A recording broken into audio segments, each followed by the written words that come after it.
Bueno, quiero agradecerles a todos ustedes su presencia aquí en este congreso que el museo ha organizado como complemento de la presentación de la exposición El surrealismo y el sueño. Quiero agradecer públicamente el buen trabajo y la buena organización que el Departamento de Educación del Museo Thyssen y su responsable Ana Moreno han ido realizando para la organización y la realización de este congreso. Supongo que todos ustedes conocen el programa. Contamos con la intervención de destacadísimos especialistas en el surrealismo, a quienes quiero agradecer también públicamente su aceptación para participar en nuestro congreso. Y me corresponde hacer a mí la primera intervención, una intervención que lógicamente supone, por un lado, contextualizar lo que es la exposición que presentamos en el museo y dar las claves fundamentales que han servido para articular esta exposición, que algunos de ustedes habrán podido ver ayer y los demás supongo que podrán verla en estos días. He titulado mi intervención Vivir es soñar, el surrealismo y el sueño. Y quiero comenzarla recordando unos versos de William Shakespeare en La Tempestad, The Tempest, que durante años y años han girado yendo y viniendo en mi memoria. En el acto cuarto, escena primera de esa pieza dramática y lírica que nos conduce directamente a la pregunta sobre qué somos, a través de un contraste de espejos con el otro y lo no humano, Próspero afirma: estamos hechos de la misma materia de los sueños y nuestra corta vida es una pausa entre dos noches. We are such stuff as dreams are made on, and our little life is rounded with sleep. Muy lejos en el tiempo, de 1924, el año 1 de la era surrealista, esos versos luminosos que brotan de una sensibilidad barroca y tan próximos en su sentido e intención a lo que Pedro Calderón de la Barca formuló en La vida es sueño, en 1635, la obra de Shakespeare se data en 1611, esos versos de Shakespeare anticipan lo que el surrealismo situaría como componente central de sus propuestas poéticas y conceptuales. El sueño, los sueños, son una dimensión fundamental de la vida humana. Y aprovecho esta ocasión para sugerirles una mirada cómplice en la que podemos advertir el eco, la reverberación de los versos de Shakespeare que acabo de recordar en un collage de Max Ernst, afortunadamente presente en nuestra exposición. Se trata de una obra de pequeño formato, pero si nos acercamos lo suficiente, podemos leer en ella una dedicatoria de Louis Aragon, a quien debió pertenecer, una dedicatoria de Aragon a una mujer, Sandra, que en otro tiempo, dice Aragon, sin que ella lo supiera, no le dejaba dormir. Y casi en el centro del collage, tras el dibujo de dos líneas que forman un eje y otra vertical que apunta en flecha hacia abajo, advertimos el recorte pegado de un papel impreso que en tres líneas reproducen los versos de Shakespeare en La Tempestad que acabo de recordar. Shakespeare y Calderón son en todo caso ejemplos de algo que debemos tener muy presente. La atención y el reconocimiento de la importancia del sueño se remonta a épocas inmemoriales y se manifiesta de maneras muy diversas en todas las culturas humanas. Pero el signo distintivo, lo que imprime un carácter específico a la consideración surrealista del sueño, es que en ella lo onírico se sitúa definitivamente en un plano antropológico, como uno más de los ámbitos de experiencia de la vida. El sueño deja de ser visto como un ámbito de resonancia de dimensiones trascendentes o sobrenaturales. El sueño forma parte de la vida humana. Vivir es soñar. El surrealismo que no es meramente un movimiento artístico más, sino una actitud ante la vida, transmite una afirmación intensa de la libertad, la esperanza de una vida humana de plenitud, la utopía de una mente dueña de todas sus posibilidades. En ese sentido, la invocación surrealista del sueño debe entenderse ante todo como la manifestación de una revuelta contra la aceptación realista de un mundo mal hecho, contra una actitud de aceptación resignada del dolor y el sufrimiento. Transmite una utopía de liberación plena de la mente, el sueño de la libertad sin límites.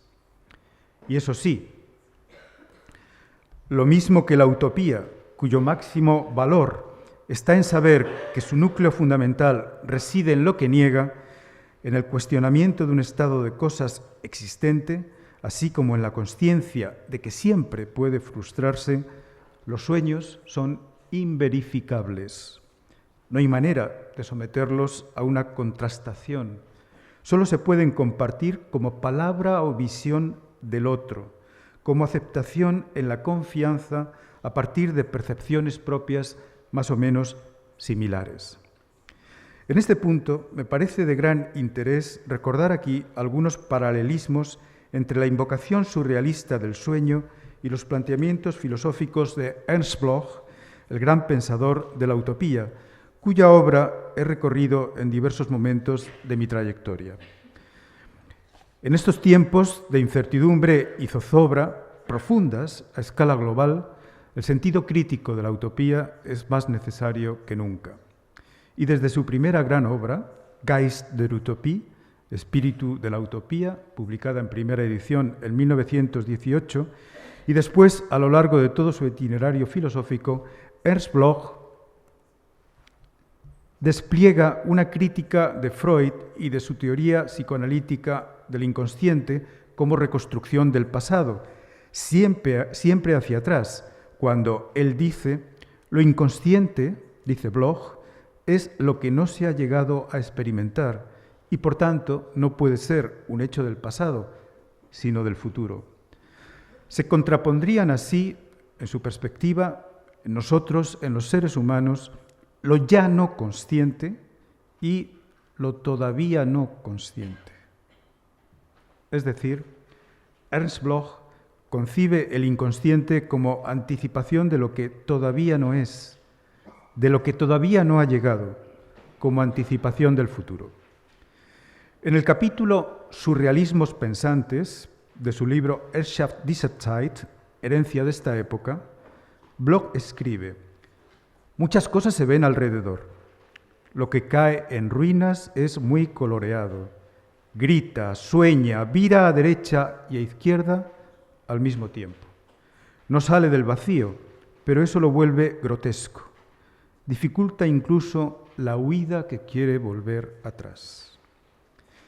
Y después, comentando Einbahnstraße, calle de dirección única, el hermoso libro publicado por Walter Benjamin en 1928 e intensamente impregnado de surrealismo, Bloch observa: la calle de sueño a flor de piel, con tiendas en las que se fija el gusto de la época y mansiones en las que se condensan los contenidos variados de esta.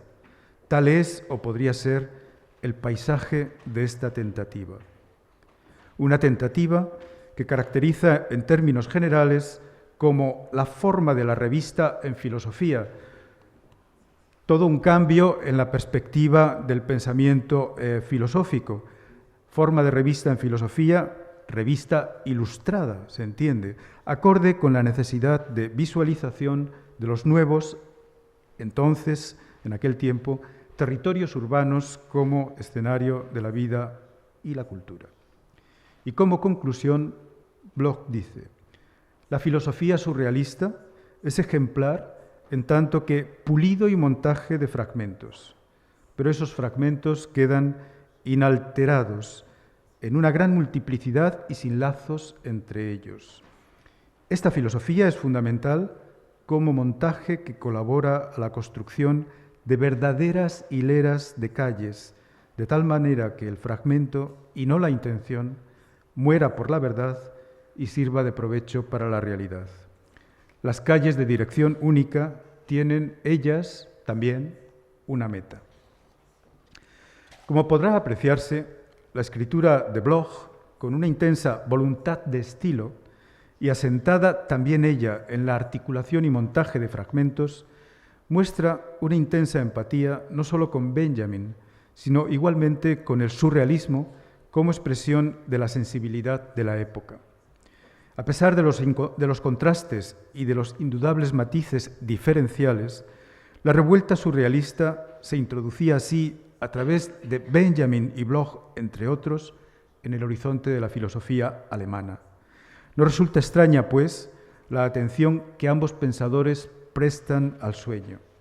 En el caso de Walter Benjamin, solo en un tiempo relativamente reciente se ha llamado la atención sobre este aspecto, primero con la edición y estudio en torno a su breve texto de 1925, Oniro Kitsch, glosa sobre el surrealismo, publicada por Ricardo Ibarlucía en 1977, y después, ya mucho más cerca de ahora, con la recopilación en volumen de sus relatos de sueños y reflexiones teóricas acerca de la cuestión, Träume, Sueños, que fue editado en alemán en 2008 y que ha sido ya recientemente traducido también al español.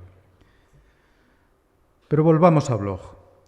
Como ya he indicado, la concepción de lo inconsciente volcado hacia el futuro, en polémica con Freud y la atención al significado del sueño, están presentes en su obra desde los inicios. Y la mejor síntesis de la relación entre el sueño y el arte, los puntos de mayor proximidad a la sensibilidad surrealista en Bloch, los podemos encontrar en su gran obra de madurez, Das Prinzip Hoffnung, el principio esperanza, publicada en segunda edición ya de forma definitiva en 1959 y que también está traducido al español y a las lenguas occidentales. Si los surrealistas reivindican la continuidad entre el estado de sueño y el estado de vigilia, Bloch llama la atención sobre la importancia del soñar despierto, de los sueños diurnos, de la ensoñación. El sueño no puede reducirse al régimen nocturno. Bloch subraya la amplia gama del sueño diurno que en su proyección más intensa llega hasta la conformación artística. Escribe, su gama abarca desde el sueño despierto pueril, cómodo, tosco, escapista, equívoco y paralizante, hasta el sueño responsable, el que penetra aguda y activamente en la cosa y el que llega a la conformación artística. En su comparación y distinción del sueño nocturno y el sueño diurno, señala también Bloch 4 rasgos fundamentales de este último. 1. No ser oprimente. El sueño está a nuestra disposición. El yo se dispone a un viaje hacia lo desconocido o lo detiene cuando quiere. 2. El yo no se encuentra tan debilitado. La distensión del yo en el sueño nocturno es solo sumersión, mientras que en el sueño diurno es ascensión con el vuelo de la pasión. 3. Tiene una mayor amplitud humana. Es la amplitud humana lo que los diferencia. El que duerme se encuentra a solas con sus tesoros, mientras que el ego del ilusionado, del ensoñado, puede referirse a otros. 4. Y finalmente, el sueño diurno sabe no renunciar. El sueño despierto, dice Bloch, es decir, abierto, sabe no ser renunciador, rechaza el hartazgo ficticio y también espiritualizar los deseos. Con su concepción exclusivamente retrospectiva de la dinámica del psiquismo, a Freud se le cerraría, según Bloch, el camino para comprender lo que es esencial al sueño diurno, la rigurosidad de una imagen preliminar de lo posiblemente real. La categoría de lo posible tiene una larga trayectoria en la historia del pensamiento filosófico que podemos remontar hasta Aristóteles, que en sus escritos y sobre todo en su metafísica diferencia aquello que es el estado de physis, el estado de naturaleza, de lo que no es, pero puede llegar a ser, que naturalmente es una categoría absolutamente clave para comprender el estatus filosófico del arte. Este es, desde luego, un punto central, pues en Bloch el sueño diurno sería una visualización de lo que todavía no es, pero puede llegar a ser. Es decir, una plasmación central de su concepción de la utopía, consideración, por otro lado, no meramente fabuladora de la misma, sino crítica. Llama a la utopía docta spes, en latín, esperanza sabia, esperanza consciente siempre de la posibilidad de su frustración o no realización. Y subrayo por mi parte el término que he empleado un poco antes, visualización, pues en él, en este término, visualización, reside la expresión de la potencia configuradora que transita del sueño diurno a la obra artística como proyección de futuro. Todavía algunos momentos más importantes en el principio esperanza de Bloch. Escribe: el arte recibe del sueño diurno este carácter utopizante, no como algo livianamente ornado, sino como algo que lleva también en sí renuncias, las cuales, si no superadas por el arte, no quedan tampoco por eso olvidadas, sino más bien abrazadas estrechamente por el gozo de la configuración futura. Por virtud del sueño diurno lanzado hasta el final, también los hombres y las situaciones van impulsados hasta su término. La consecuencia, más aún, lo objetivamente posible, se hace así visible en el arte. Y por tanto, en definitiva, el sueño soñado despierto, con su ampliación del mundo, es la presuposición de una obra artística realizada y lo es como el experimento más exactamente posible de la fantasía de la perfección. En todo caso, Bloch indica que el que los sueños diurnos y nocturnos sean diferentes no supone que entre ellos no haya relación, y esto es muy importante para subrayar su vínculo con el surrealismo. Dice, el que dos cosas sean diferentes no quiere decir que no haya relación entre ellas. Entre los estratos del soñador y de la ensoñación hay a veces un intercambio. El tránsito entre el día y la noche, a los que se refiere con las imágenes de Minerva y de Hécate, el tránsito entre el día y la noche, entre Minerva y Hécate, en la concepción surrealista del sueño, sería para Bloch precisamente su gran diferencia en este punto, la concepción del sueño, respecto al romanticismo. Dice, más esencial en el surrealismo es la combinación fundamental de Hécate, la noche, y Minerva, el día, la imagen visionaria montada con toda una serie de jirones y derrumbamientos. Aquí radica precisamente la diferencia respecto al romanticismo como época de la Restauración. En el romanticismo, el sueño diurno se hallaba inserto fundamentalmente en líneas nocturnas, sin fosforescer.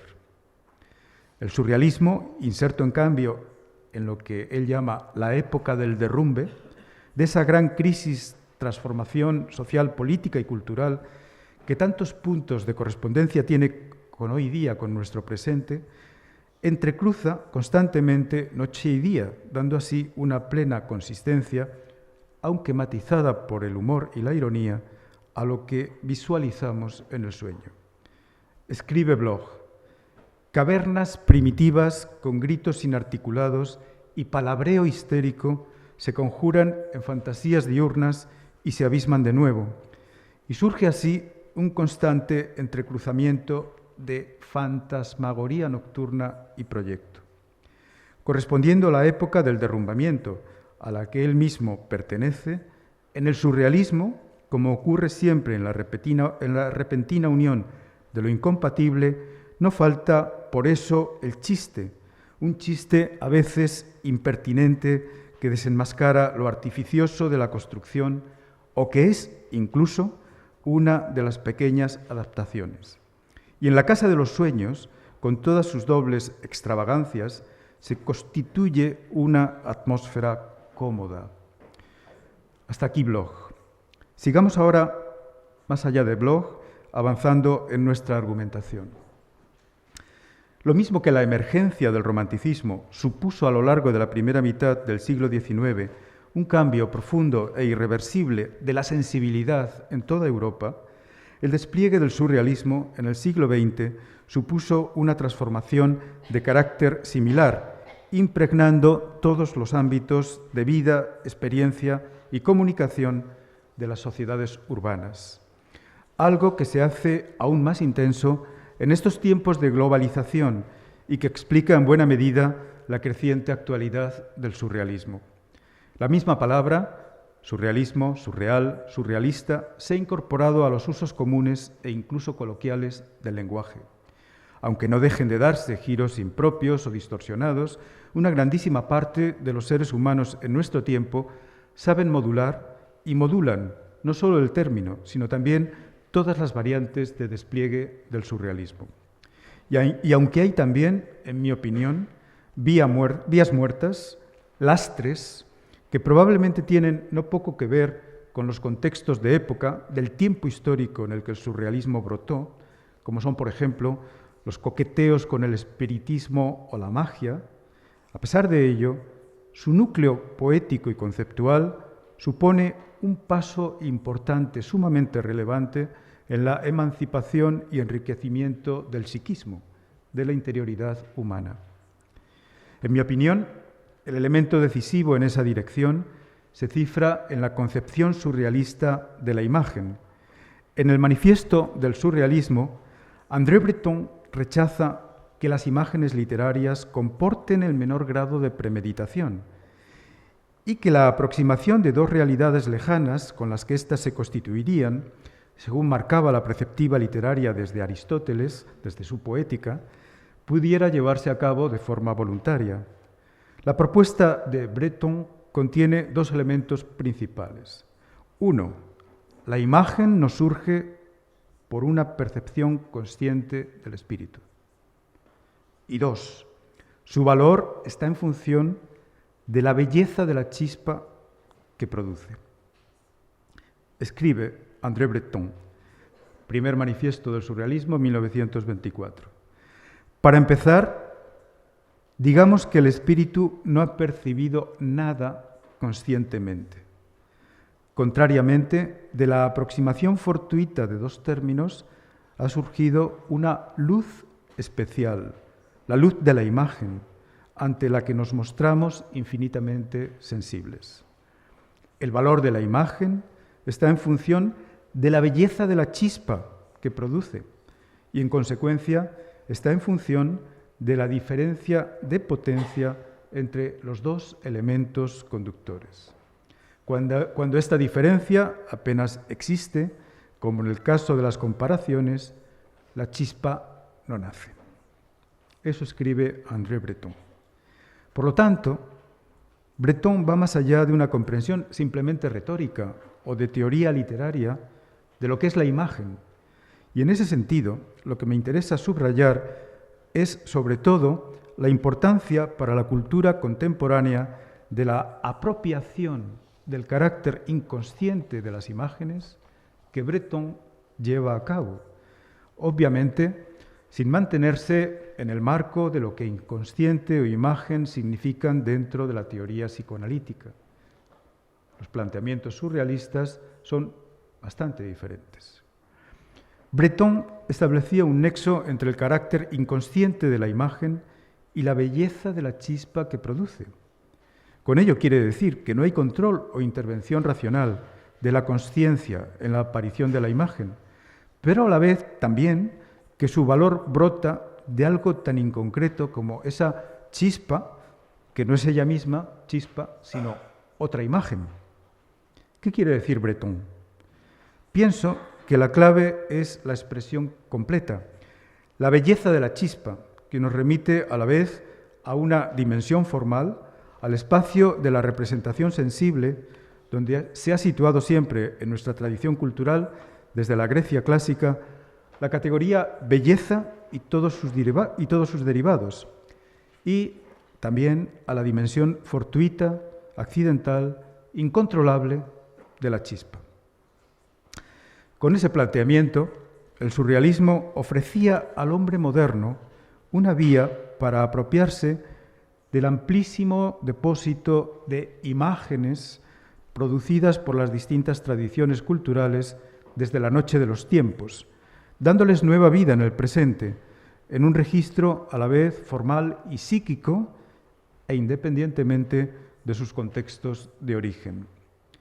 Entendiendo aquí imágenes en un sentido antropológico, como representaciones sensibles que actúan como formas simbólicas de conocimiento e identidad, la fórmula que personalmente he empleado en mis libros y escritos para caracterizar teóricamente qué son las imágenes.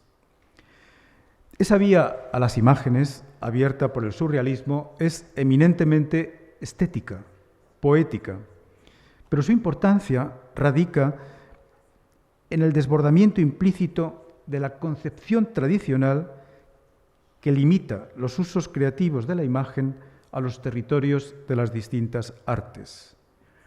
La imagen surrealista dibuja un nuevo mapa de ejercicio de la libertad individual, posibilita un buceo más o menos creativo en las imágenes de todo ser humano, sea este o no artista, a través de su encuentro inconsciente y fortuito. Como señaló en uno de sus escritos sobre el surrealismo, en 1954, el gran poeta y pensador Octavio Paz, la máxima de Novalis, el hombre es imagen, la hace ya suya el surrealismo. Pero la recíproca también es verdadera. La imagen encarna en el hombre.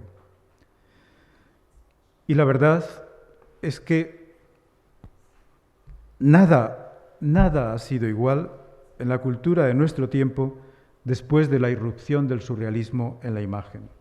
El surrealismo ha sido, y en alguna medida todavía es, un catalizador, un impulsor de un proceso de liberación del psiquismo y de expansión de lo sensible en el que ya no hay vuelta atrás.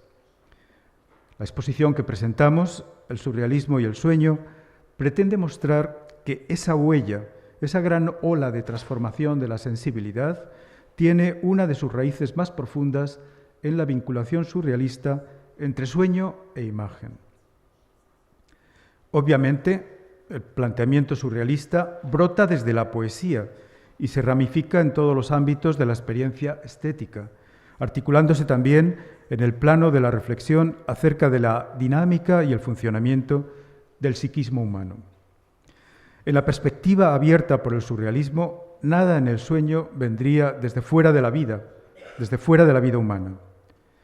Cruce del lenguaje y de la representación, de la puesta en escena, el sueño se concibe como un ámbito de materialización de la imagen, en continuidad psíquica con las experiencias del estado de vigilia. Y de este modo, la visión de la realidad se abre, se amplía, rompe las fronteras de la noche establecidas por la razón y la consciencia. Resulta evidente, como los propios surrealistas reconocen, que sus planteamientos tienen una relación directa con los planteamientos psicoanalíticos y con la teoría del sueño de Sigmund Freud. Y sin embargo, como hace notar Sagan Alexandrian en un hermosísimo libro que tiene el mismo título de nuestra exposición, El surrealismo y el sueño, publicado en 1974, como escribió Alexandrian, nos contentamos con demasiada frecuencia con pensar que Breton se apoyó exclusivamente en Freud y que quiso aplicar a los medios de expresión las lecciones del psicoanálisis. Al contrario, diversas enseñanzas fueron utilizadas y combinadas juntas para formar en el origen los métodos surrealistas, no siendo el de Freud siempre predominante.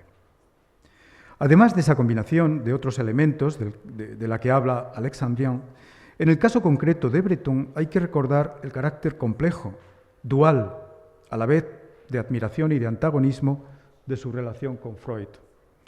La consideración surrealista del sueño tiene, pues, unos rasgos específicos que la diferencian de otros enfoques.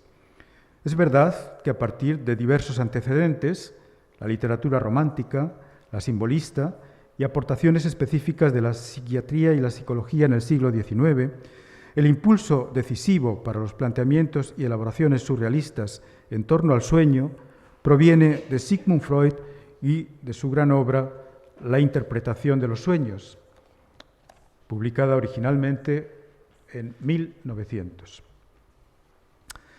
Pero los surrealistas no se limitan, como vengo sugiriendo, a ser meros seguidores de Freud. Para ellos, el sueño es lo que podríamos llamar la otra mitad de la vida, un plano de experiencia diferente al de la vida consciente, cuyo conocimiento y liberación incide de modo especial en el enriquecimiento y ampliación del psiquismo que constituye su objetivo principal. En el surrealismo, el sueño deja de ser considerado como un vacío, un mero agujero de la consciencia, para ser entendido como el otro polo más o menos latente o no completamente explícito del psiquismo. Lo real se amplía en lo surreal, cuya manifestación más consistente, por su continuidad e intensidad, sería el sueño. Es importante también destacar la importancia del carácter visual del sueño, igual que antes hablaba de visualización, y en relación con ello, no concebir de una manera ingenua o reductiva la vía por la que el sueño se hace presente en el universo plástico surrealista.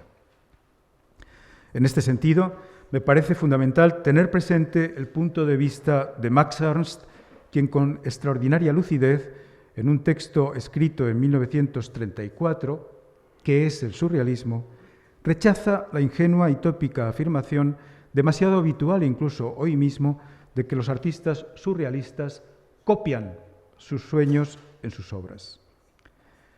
Representar plásticamente un sueño, indica Ernst, no significa sin más copiarlo. La utilización de los materiales oníricos en las artes demanda, lo que es decisivo, un proceso de transcripción. Transcripción es el término preciso. Un proceso, por tanto, de elaboración secundaria de esos materiales oníricos. En la exposición he intentado plasmar todas estas consideraciones teóricas, que espero no hayan resultado demasiado densas. He intentado plasmar todas estas consideraciones teóricas con una atención y un cuidado especiales en la presentación espacial y visual de las obras, y teniendo muy presente una consideración básica. Las exposiciones de arte se hacen para la gente, son una forma especialmente intensa de compartir conocimiento y placer estéticos. En lugar de una agrupación de las obras según los diferentes soportes o de modo cronológico o historicista o agruparlas por artistas, algo que yo pienso es completamente inadecuado al espíritu y a los planteamientos surrealistas, en la exposición las obras se muestran con una articulación temática que sigue un guión en el que el sueño se disemina en una serie plural de formas plásticas de manifestación. Articulación temática que se despliega en las siguientes secciones. La primera, los que abrieron las vías de los sueños, antecedentes fundamentales a modo de introducción. La única sección que está situada al principio con un sentido de genealogía. Pero después vienen Yo es otro, variaciones y metamorfosis de la identidad, la conversación infinita, el sueño es la superación de Babel, todas las lenguas hablan entre sí, todos los lenguajes son el mismo, más allá del bien y del mal, un mundo donde no rigen ni la moral ni la razón, donde todo es posible, la omnipotencia, todo es posible en el sueño, el agudo brillo del deseo, la pulsión de Eros sin las censuras de la vida consciente, paisajes de una tierra distinta, un universo alternativo que sin embargo forma parte de lo existente y finalmente turbaciones irresistibles, la pesadilla, la zozobra. Creo que habrán podido ustedes percibir que mi voluntad al situar estos títulos para caracterizar cada una de las secciones es buscar resonancias poéticas. En algunos casos hay citas incluso explícitas, como es para mí uno de los más importantes, Yo es otro, que remite a Je est un autre, el famoso dictum de Arthur Rimbaud. En definitiva, el itinerario de la muestra que presentamos no es lineal, sino espiral.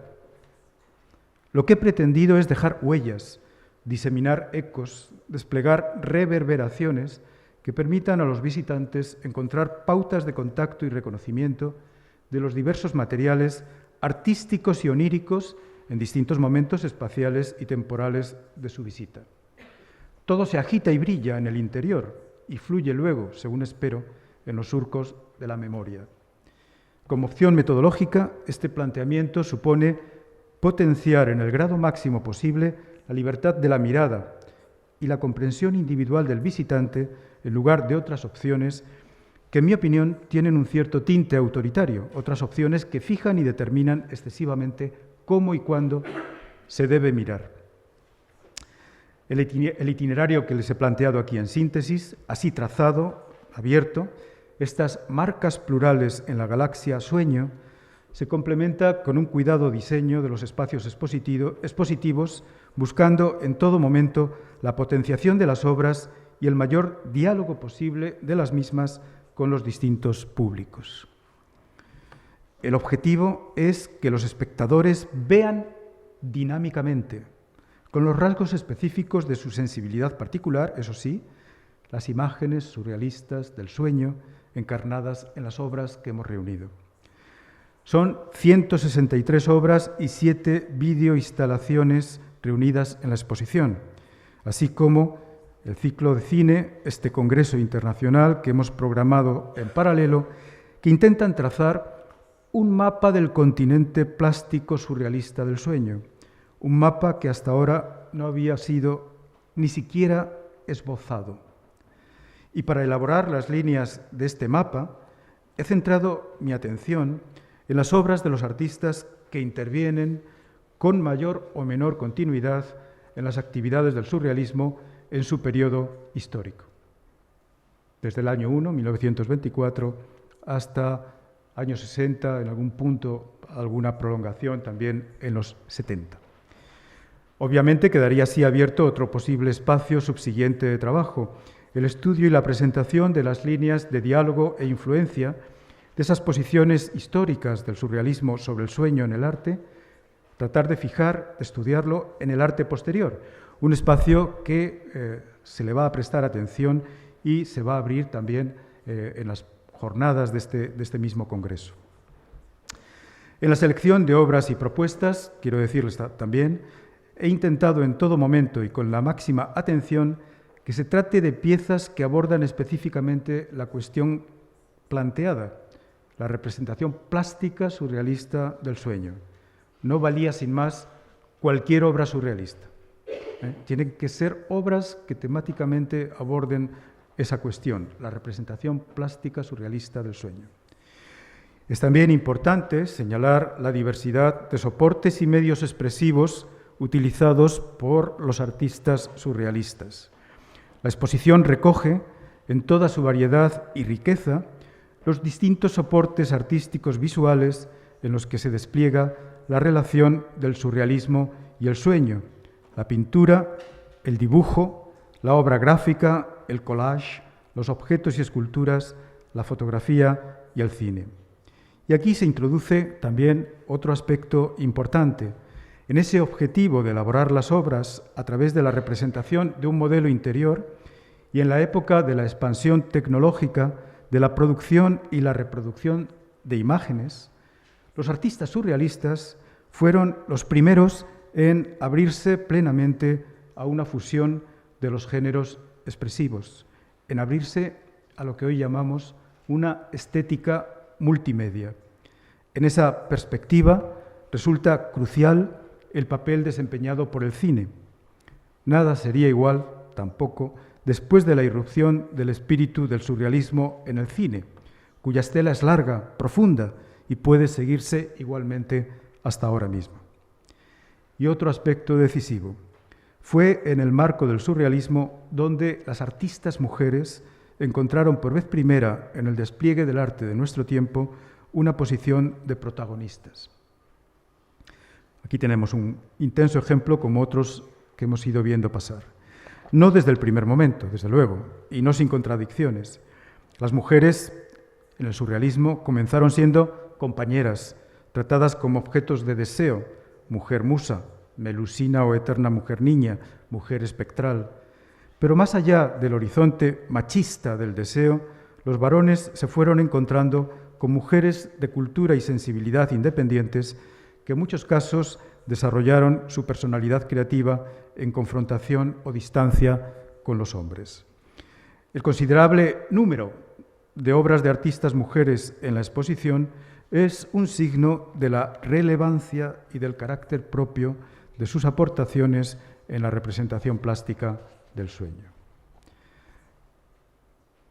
Estoy ya terminando. En definitiva, el surrealismo abrió la vía, muchas vías, hacia la liberación del deseo. Y desde luego, si pretendió ser un medio de liberación total del espíritu, tomó toda su fuerza, la que aún hoy mantiene, del papel central que confiere a las imágenes deseantes como una visión de Eros. En el fondo ese es para mí el mensaje secreto del surrealismo, una liberación completa del deseo en una vía que abren la poesía y las artes, pero se expande por toda la experiencia de la vida. En el surrealismo se invoca y evoca una reestructuración de la vida por medio del ensueño, de lo entrevisto, de la imagen. Lo que se quiere, lo que se desea es el cambio, una nueva vida que se acomode a nuestro deseo. Y dado que esa nueva vida se alcanza a ver, aun de modo fragmentario, en los registros de la imagen, se afirma, de manera idealista y utópica, que lo que vemos vendrá, llegará a ser. Con esos ojos, abiertos a la vez, tanto hacia adentro como hacia afuera, deben ser miradas y vistas las obras artísticas surrealistas, que transmiten, tras un proceso de elaboración plástica, las imágenes del sueño. La imagen destella en la noche de los relámpagos, brilla en la noche de los relámpagos, y por eso alienta de modo tan intenso en el sueño. La vinculación de la imagen con el sueño es crucial porque soñar es una actividad eminentemente plástica, visual. Soñamos con los ojos, vemos lo que soñamos. El sueño, la imagen, como componentes centrales de la vida. Esta no puede quedar reducida, sin más, a la realidad que nos limita y coarta, a un mundo mal hecho. No se puede renunciar a soñar, a ir más allá. Vivir es soñar. Muchas gracias.